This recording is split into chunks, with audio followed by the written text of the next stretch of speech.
Oliver Fowle was returning home from important negotiations, and his business-class car confidently drove along the road while the businessman looked out the window and thought about the events of the past day. Unfortunately, the deal he had been counting on with foreign partners almost fell through.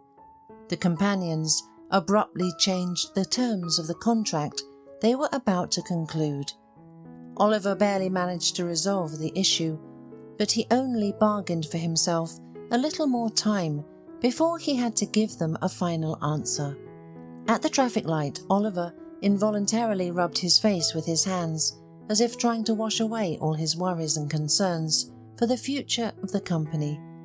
Oliver was only 28, and he had already the head of a media empire with several offices in the country. Naturally, foreign partners immediately became more active, wanting to get a bigger piece of the pie in such a profitable enterprise. So, Oliver almost had to sleep at work, trying to put things in order. The most frustrating thing for Oliver was that he didn't have a soulmate to help him switch from all the difficulties of the work process to love and the joy of relationships. It wasn't because someone betrayed Oliver or he went through some painful breakup. No, the young businessman just didn't want to engage in what he called empty relationships. The fact was that Oliver, by his nature, had always been a very deep and devoted person, and he expected the same from his future significant other. But it was not easy to meet such a girl, and it was boring to settle for less. And to tell the truth, Oliver was not in the mood for love and romance right now. The business recently handed over to him by his parents was a heavy burden on his shoulders. He had to orient himself literally on the go, although his father tried to convey to him the key parameters of running the family business. However, as soon as Oliver took up the job himself, he immediately realized that the company needed a global update. Much of what his father practiced in his business had become obsolete and required a complete revision of the main management concept and the conduct of all internal processes of the firm.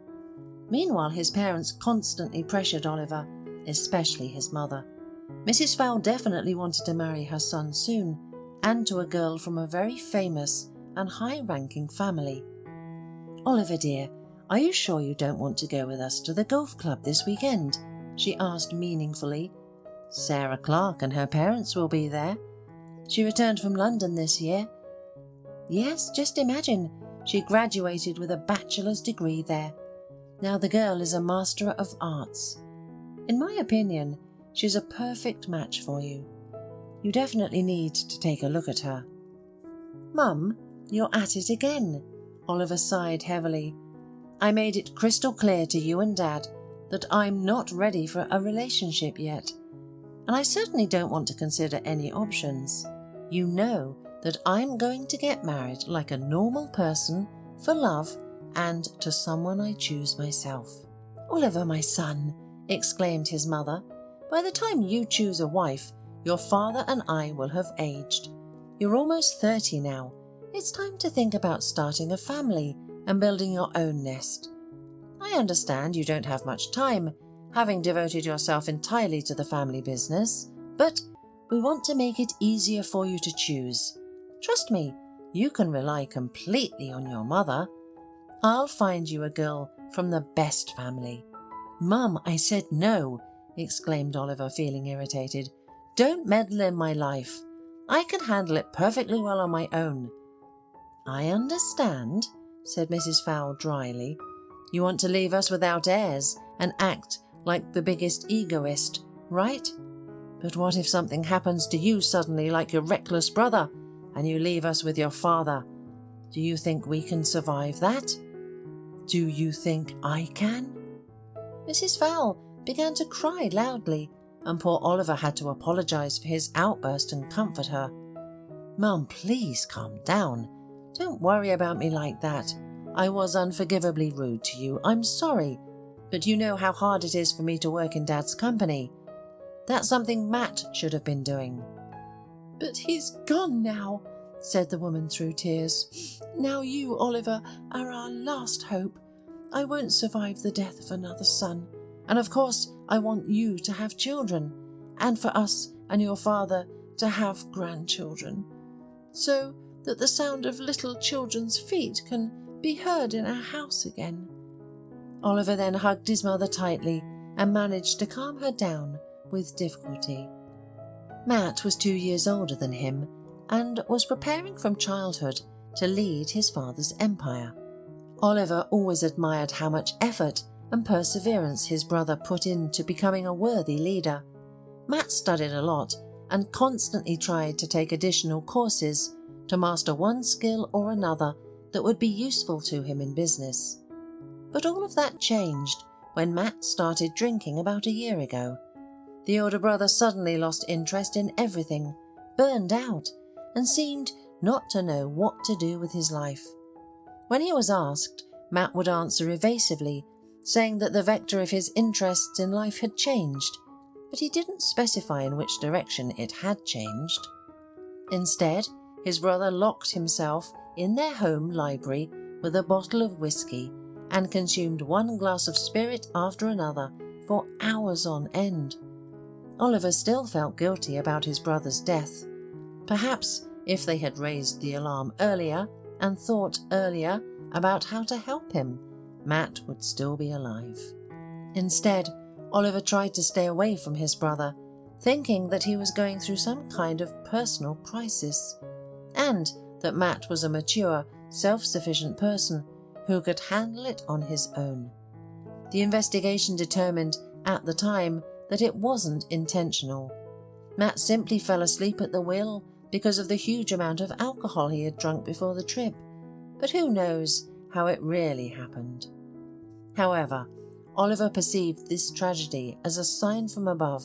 He sincerely believed that his deceased brother was trying to reach out for help from him and their parents in this way, but no one heard him. The loss was a great struggle for Oliver, his mother and his father. Oliver even underwent several courses of psychotherapy to cope with the pain inside him. He could not accept the senseless and terrible death of his brother. Therefore, he admitted to himself that he needed help and went to a specialist. Matt passed away 7 months ago, so the topic of his death was still very painful for Oliver.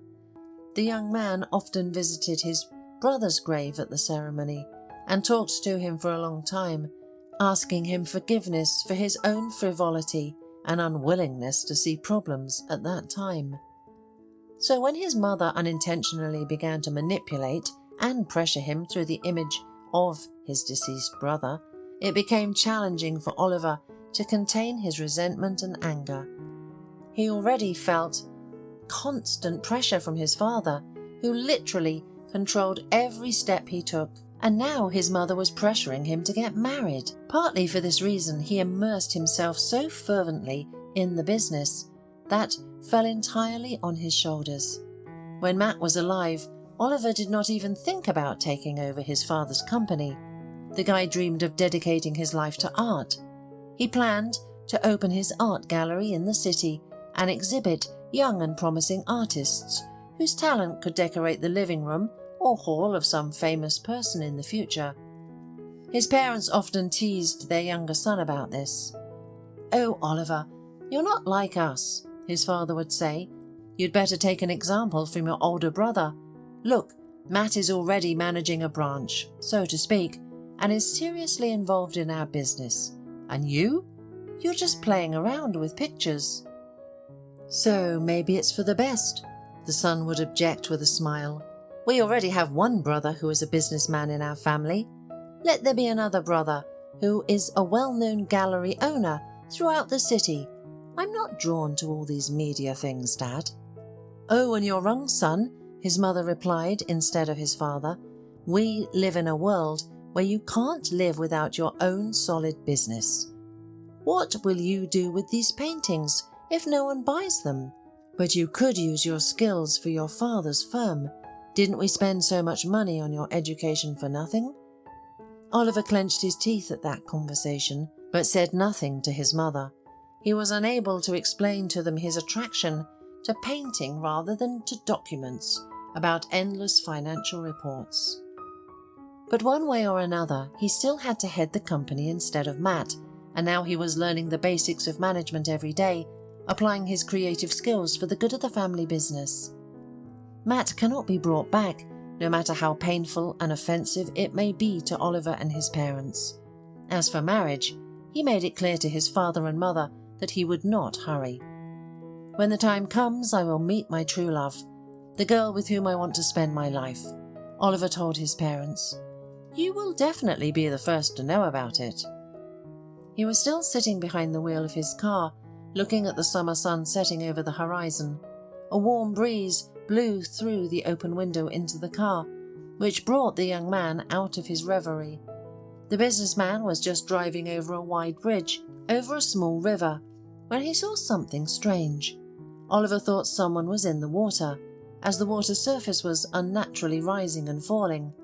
Looking around, he noted that none of the drivers were stopping, so Oliver stopped by the roadside and walked to the bridge railing. Looking closely, the young man realized that he was not mistaken. In the water, a young woman was desperately fighting the current, just a few meters below him. Damn it! Oliver cursed to himself and without hesitation took off his shoes and jacket, then dived into the river's depths after the unfortunate girl. The water was murky, but the man quickly found the stranger going down. Having picked her up with one hand under his armpits, Oliver began to paddle desperately in order to get to the surface with the woman. This proved to be no easy feat, as the current that the girl was trying to overcome was so strong that it almost carried the businessman to the opposite side of the riverbank. Oliver barely managed to keep his bearings. However, having practiced a lot at school with a team of swimmers, he still managed to cope with the water element. When they finally managed to struggle into the shore, the girl regained consciousness a little. She looked at her saviour with gratitude. She slowly stood up. Her clothes were soaked through, but she still managed to give Matt a weak smile. Thank you, she stuttered. If it weren't for you, we would have been lost forever with Alf. The businessman, trying to catch his breath, looked at her with amazement. With Alf? He asked, puzzled. Who is Alf?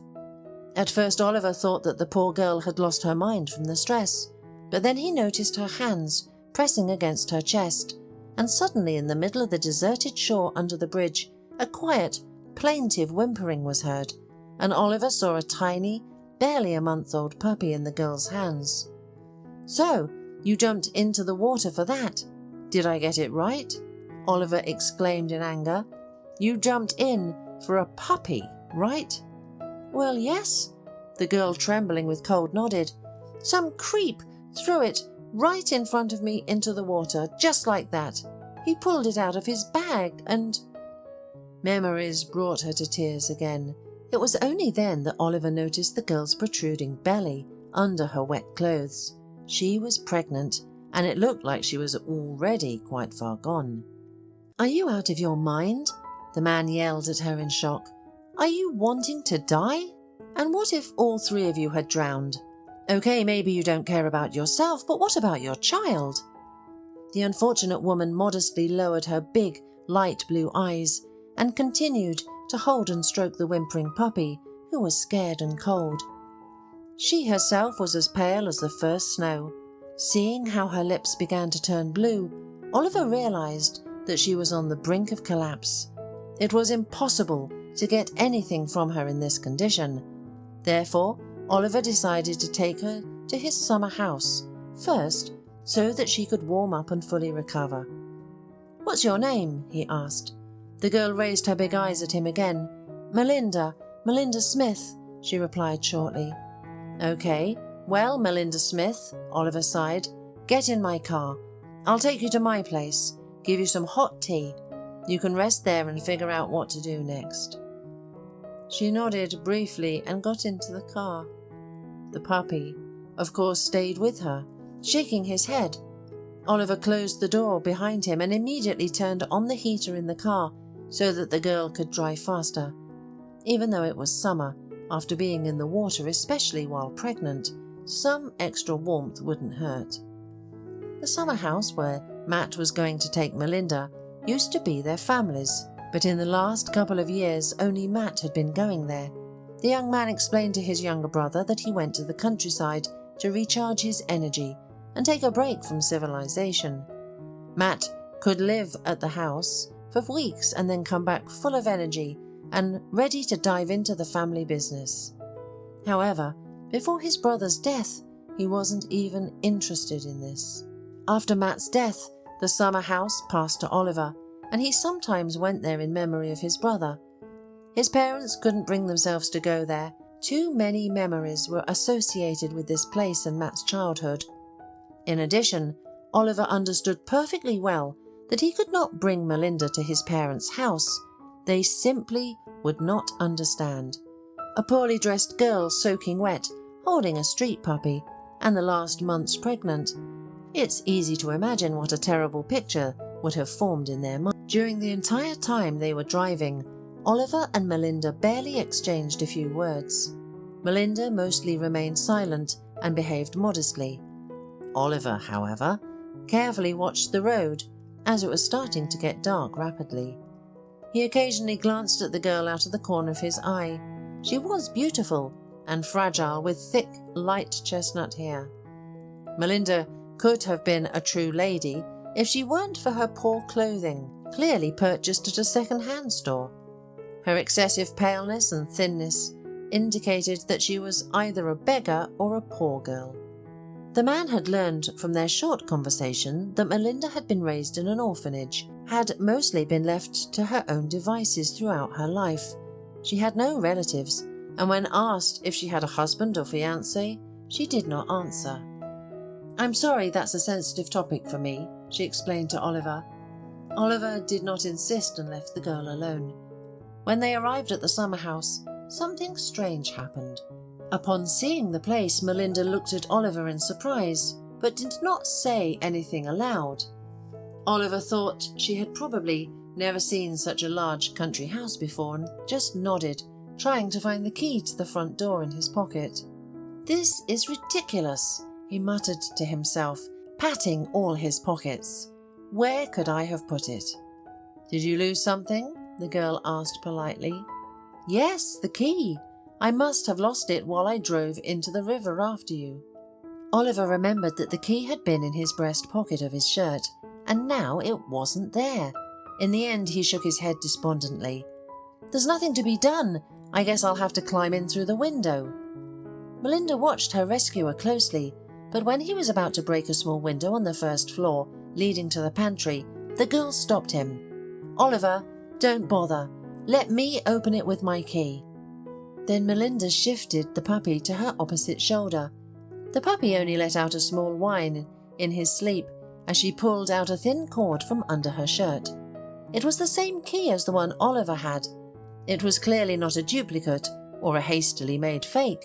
Oliver was ready to swear that this key was absolutely authentic. With a confident gesture, Melinda turned it in the lock 3 times, and then there was a characteristic soft click and the door opened. "What's going on here?" Oliver recoiled from her in shock. "How did you get this key?" Melinda looked at him calmly, then said, "Oliver, please don't worry. Let's have some tea together, and I'll tell you everything." "I would really like that," he replied seriously. Half an hour later, when the young couple had brewed hot, fragrant herbal tea in cups, Melinda confessed, "Oliver, the thing is, I was Matt's fiancée before he died." "What?" The man couldn't help but react emotionally. "How is that possible? Why didn't we hear anything about this?" The girl just smiled bitterly. "Matt was afraid of your family's reaction. He said you valued your reputation in society very highly. Who needs a daughter-in-law who practically lives in the property?" It took Oliver a few seconds to process what he had heard. Wait, how did you two meet?" he asked. "Matt accidentally ran into me and saved me," the girl explained, sighing. "I was standing near the supermarket and begging for alms because no one wanted to hire me for work. Some rich guys started harassing me. They wanted to take me somewhere in their car. Of course, when you have money, breaking the law isn't a problem." Melinda's hands trembled at the memory of that day. And then Matt appeared out of nowhere and drove off those scumbags. That's how we met. We used to meet at my apartment and we loved each other very much." "And how long have you been together?" asked a stunned Oliver. "Almost a year," she replied, looking him straight in the eye. Oliver could tell from her gaze that Melinda was telling the truth. She really was his brother's fiancée. "Matt wanted to marry me, but he was afraid to tell his father.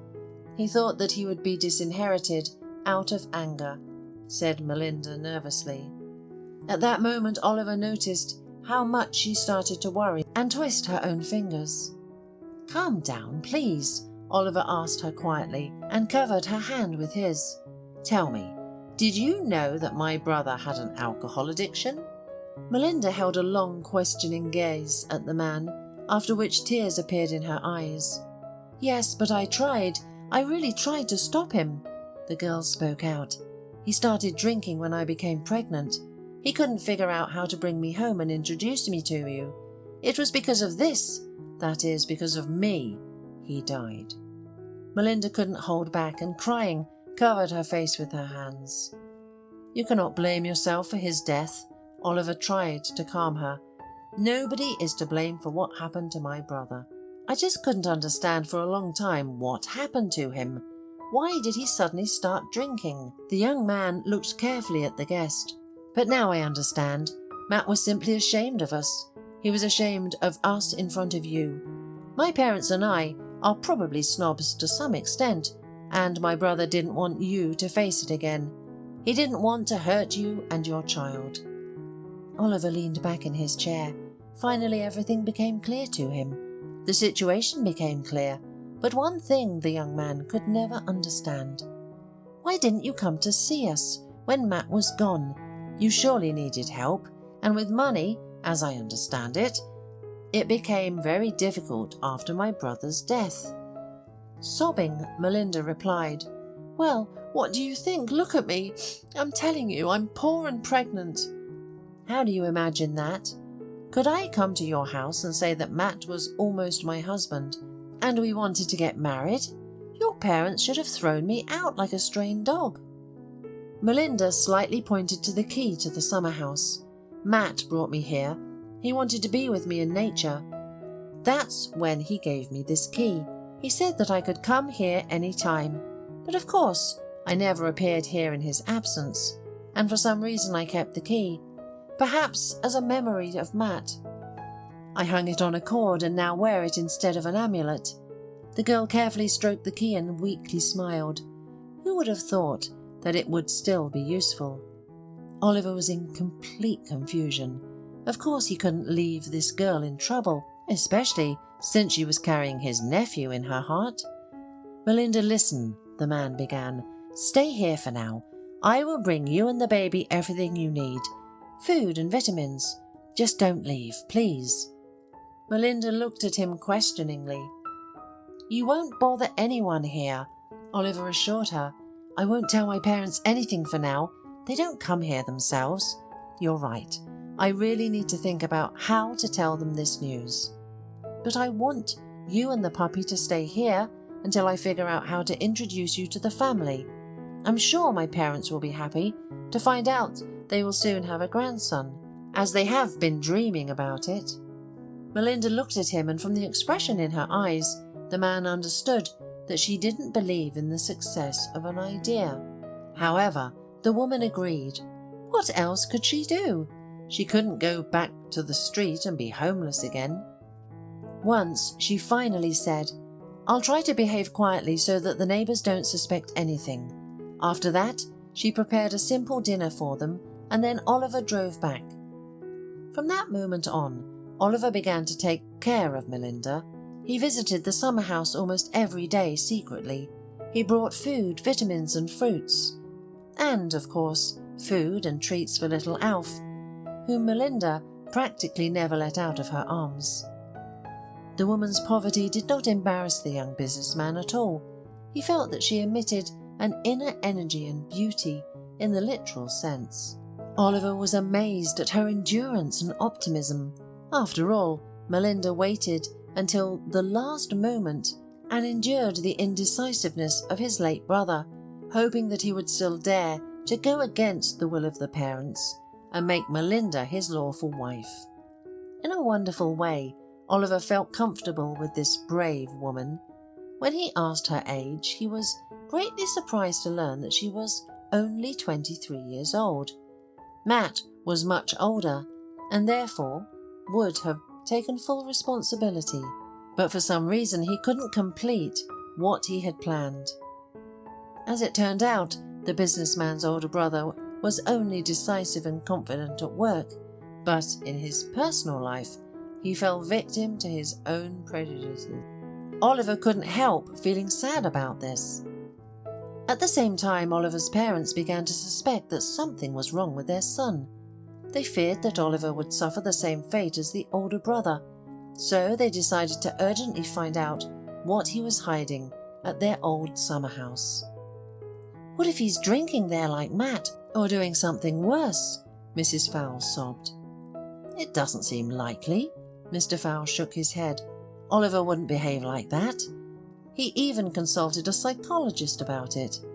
He hasn't been able to tolerate alcohol since his brother passed away."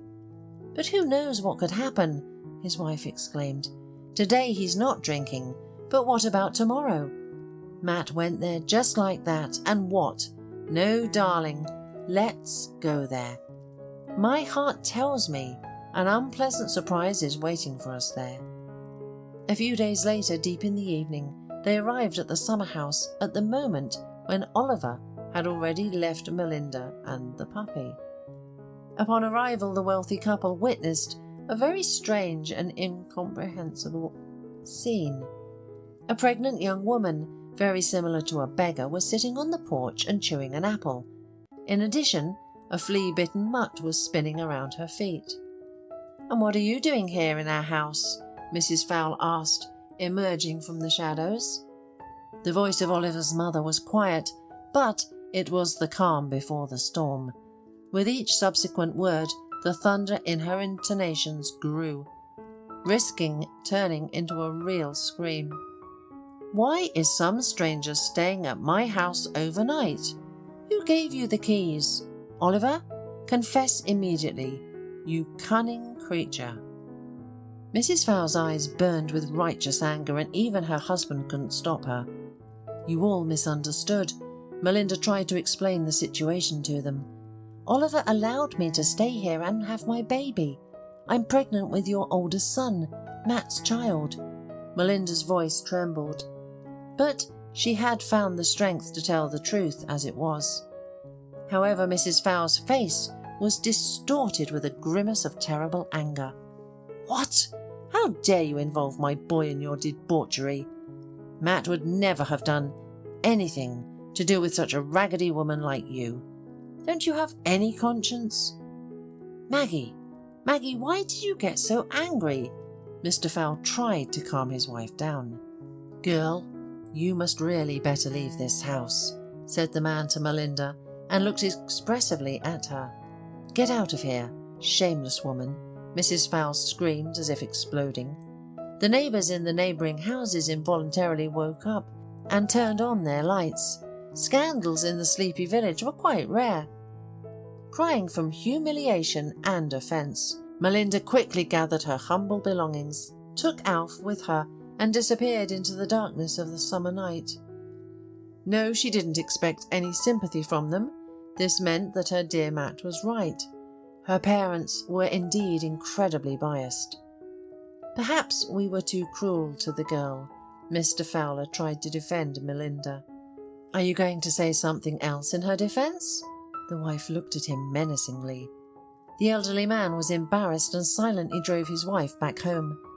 There they were met by a worried Oliver, who had been holding onto his phone for 3 hours, trying to reach his parents. "Mum, Dad, where have you been? I was anxious about you," the son said, looking at them in bewilderment as they entered the hall.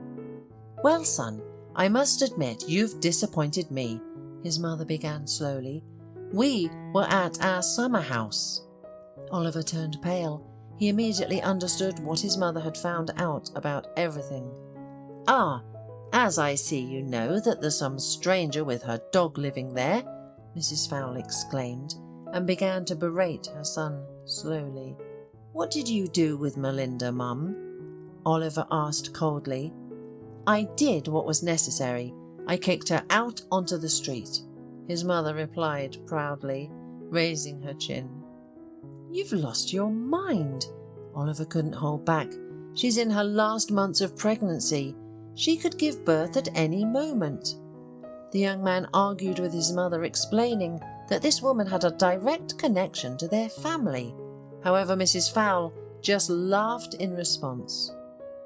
"Who are you listening to, son? Wake up. People like her are willing to deceive anyone for housing and a piece of bread in the city. Do you really think she could have been your brother's fiancée?" "She had a key to the house, Mum," Oliver explained, barely containing his anger. "And yes, I believe her. We talked a lot about my brother." Mrs. Fowle narrowed her eyes like a cobra about to strike. "You just don't understand," she hissed. "How do we know now that she's carrying Matt's child? The beggar could have been impregnated by anyone, and now I'm supposed to feed her and take care of her until she gives birth. Oh, of course, when the baby is born, we can do a DNA test, but we still have to live until then somehow. In any case, I'm not going to be at the mercy of this charlatan." With these words, Mrs. Fowle walked to her room, and Oliver's father followed her, worrying that his beloved wife's blood pressure might rise.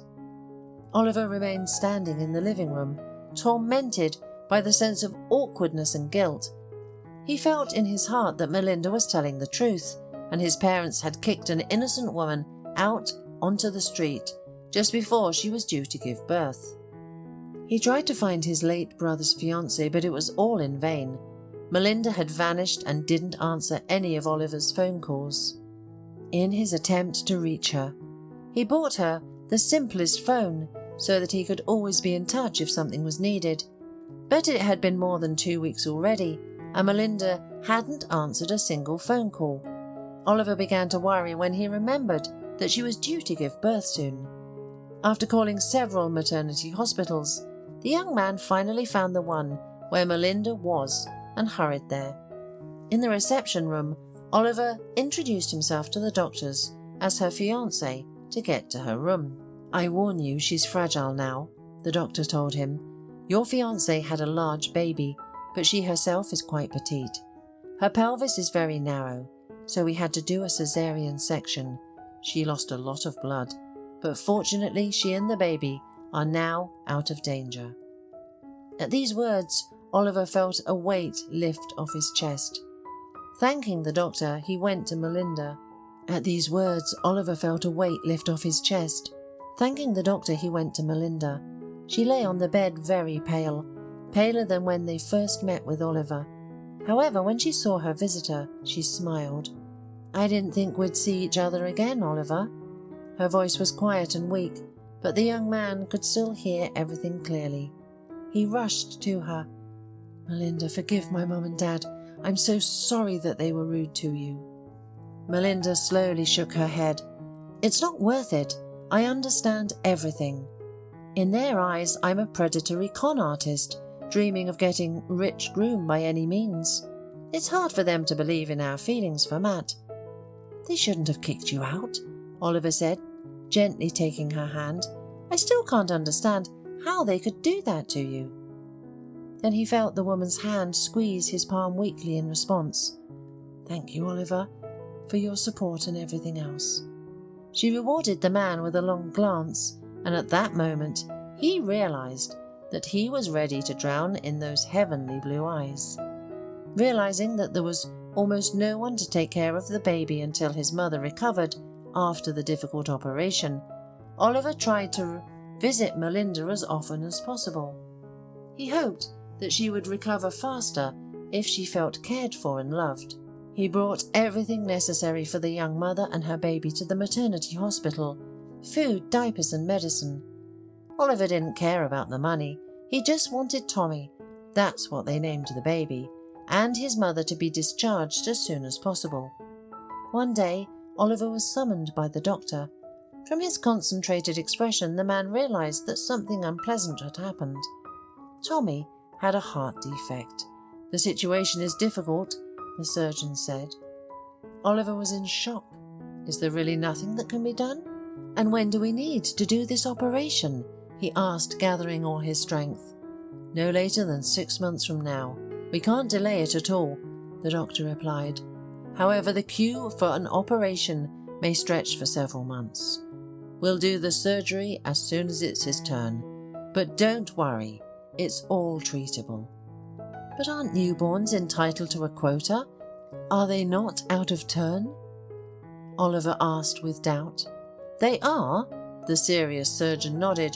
But do you even realize how many children like this we have throughout the country? I see. Well, if you need any help from me, please let me know, said the man, trying not to think the worst. When Oliver's mother heard that Melinda's son had a serious heart defect, she unexpectedly softened. She looked questioningly at her husband, who nodded in agreement. You see, son, it's like this, Mrs. Fowle began with a trembling voice. We probably should have told you everything a long time ago, but we didn't have the courage. What is it? Oliver looked at her and then at his father with concern. The thing is, his mother said slowly, you don't know everything about your brother. Oliver felt his heart beat twice as fast. Here Mrs. Fowle intervened, feeling sorry for his wife. Mum wants to tell Oliver that Matt, although he was our son, was not related to us by blood. We couldn't conceive a child for a long time, Mrs. Fowle explained, wiping her eyes with a handkerchief. So we decided to adopt a child from an orphanage. We chose the one who looked the most like us and raised him. We loved Matt as our own, I swear. She pressed her hands to her chest. And then 2 years later, you were born. But we never felt any difference between you, his father hastened to add. Both of you were loved equally by me and your mother. Now you know the whole truth. Oliver felt like the air in the room had suddenly run out.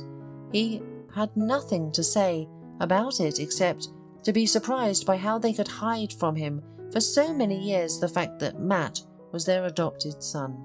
Matt himself asked us about it. Mr. Fowle explained it to Oliver. He didn't want you to perceive him as some kind of spare person in the family. You were teenagers when he found out the truth, and he was very upset about it. Spare person? Oliver couldn't believe his ears. But I adored him. I always admired him, and I wouldn't care if he was related to me or not. Oliver felt his heart pound with anger. Mum, Dad, I understand everything, but I always loved my brother, and that will never change, he finally said. You should have told me everything at once. All these prejudices of yours. Look where they have led us all. Oliver did not hold a grudge against his parents, realizing that they did not worry about Melinda's son precisely because they knew that this grandson was not their own. However, everything changed the moment Mrs. Fowle found out that the baby was sick. When the young mother was discharged from the hospital, Oliver immediately took her to the parents' mansion. There Melinda could calmly take care of the child, and Oliver and Mrs. Fowle, thawed towards her little grandson, began to actively help her. The funniest thing was that Alf also moved into the mansion. Melinda, as it turned out, had left with one of her good acquaintances, living in a small house on the outskirts of the city, just before giving birth. Now, Alf had his own beautiful house, where he loved to hide and sleep after his wild games with Melinda and Oliver. Tommy underwent surgery only a couple of months later, when the boy was strong enough for such manipulations of his heart. Melinda was distressed about her son, but thankfully the operation was successful, and now Tommy was a healthy baby, like all the other children. All this time, the first fragile feelings were slowly tying together between Melinda and Oliver. Melinda herself did not understand why this tall, fair-haired man caused such excitement in her. Oliver was not at all like Matt, and yet, since he saved Melinda's life, the young mother felt that she was gradually falling in love with him. Oliver simply enjoyed Melinda's company, not hoping for anything more, although within him in his heart a great passion was raging. For the first time he understood that Melinda was the one he would like to spend his life with. Several more months passed before Oliver finally dared to invite Melinda on their first real date. The man was very nervous and behaved like a love-struck boy, not knowing where to invite her. Oliver suggested going to the movies. "Oh my God. I probably haven't been there for 100 years, Melinda happily replied, accepting the bouquet of beautiful white roses that Oliver had bought for her. "If you like it, I swear we'll go there every week," he warmly assured her. The date went wonderfully, and at the end of the evening the young couple could not contain their feelings and finally united in a gentle and passionate kiss. Both of them had been waiting for this for too long, so they decided that they would no longer put their lives off for later and would start loving and feeling again, here and now. Half a year later, they had a beautiful, lush wedding. Little Tommy, sitting on his grandmother's lap, admired his beautiful mother, who seemed to be the happiest woman in the world that day. Oliver had never seen Melinda so radiant and healthy. Needless to say, her painful paleness and thinness had almost disappeared by that time, and she had turned from an unhappy, downtrodden girl into a charming, slender lady. Melinda easily coped with the role of the hostess, and at social events, where she sometimes had to go out with her husband, she looked and behaved so dignified that she involuntarily made Oliver's parents proud of her. And then a year later, a strange event occurred on the eve of Christmas. Melinda received a very unusual letter in which a strange couple asked her for a personal meeting. She knew that her husband had plenty of competitors in business, and going alone to unknown people could be very reckless and dangerous. After telling her husband everything, she asked him to go with her. "Of course, we'll go visit them this weekend," the husband agreed. When they arrived at the most fashionable hotel in the city, they were greeted in the hall and escorted to a luxury suite. There, a beautiful elderly couple was already waiting for Melinda and her husband. They greeted her with hugs and tears and immediately told her who she really was. "How can it be that you are my parents?" the woman asked, confused as she looked at them. "I grew up in an orphanage and don't remember anything." Mrs. Boyd, the elderly lady, wiped the tears from the corners of her eyes. "That's the thing, dear. You lived with us until you were 3, she said, shaking her head. "We were the happiest family. We had such a wonderful business. And then bad people came," added the father. "We owned a large jewellery factory that also made amber jewellery. You understand, amber was truly a deadly stone at that time. Any business that dealt with it became automatically bloody. Unfortunately, we were so naive. We thought that it wouldn't affect us. We thought that the law would be on our side, but that we would be protected. But eventually we had to run away. But it was very dangerous. If we had taken Melinda with us, it would have been even more so. So we decided to leave her here, trusting her to a nanny. We didn't think we would have to hide for so long. We gave her a large sum so that you would not need anything. The nanny also had to hide for a long time. The criminals tried every way to find her and take you, and then she died suddenly and your tracks were lost. And not only the bandits couldn't find you, but we couldn't either," Mrs. Boyd said, touching her daughter's face with tenderness. "But now, if you allow us, we will at least watch your life from a distance." "We only found out that you were alive thanks to your wedding," added Melinda's father. "When we saw your photos, we knew right away that happy girl in the photo is our daughter. You're a copy of your mother when she was young." Melinda looked at her parents with love and understanding. "You don't need to watch me from a distance. I want us to always be together now," Melinda said. "I missed so many happy years without you, and now I want to make up for everything." They hugged each other, and all 4 of them, including Oliver, shed many tears of happiness. As it turned out later, Melinda was the only heir to a jewellery house. The Boyds managed to keep part of their estate and business, and now they wanted to involve their only daughter and heiress in it.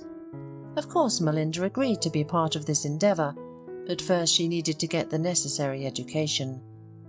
Mrs. Fowle, upon learning who her daughter-in-law really was ecstatic and promised to help her with the child while Melinda was studying. As it turned out, they and Oliver were of the same status, which meant that their family not only lost nothing, but also gained a very valuable asset in the form of Melinda and her empire. Lord, if I only knew that Melinda had such parents, I would never have said a word against her, scolded Oliver's mother, reproaching herself. Oh, Mum, you still have that drop of snobbery I told you about before, Oliver said with a slight smile, leafing through the newspaper next to her. Well, only a drop, his mother joked, but really, I'm overjoyed that Melinda will receive an education in the field of jewellery. Just imagine what kind of future awaits your children, she said dreamily, kissing Tommy's silky hair. Oh, Mum, the most important thing is that Melinda has a diamond heart, Oliver replied and smiled happily.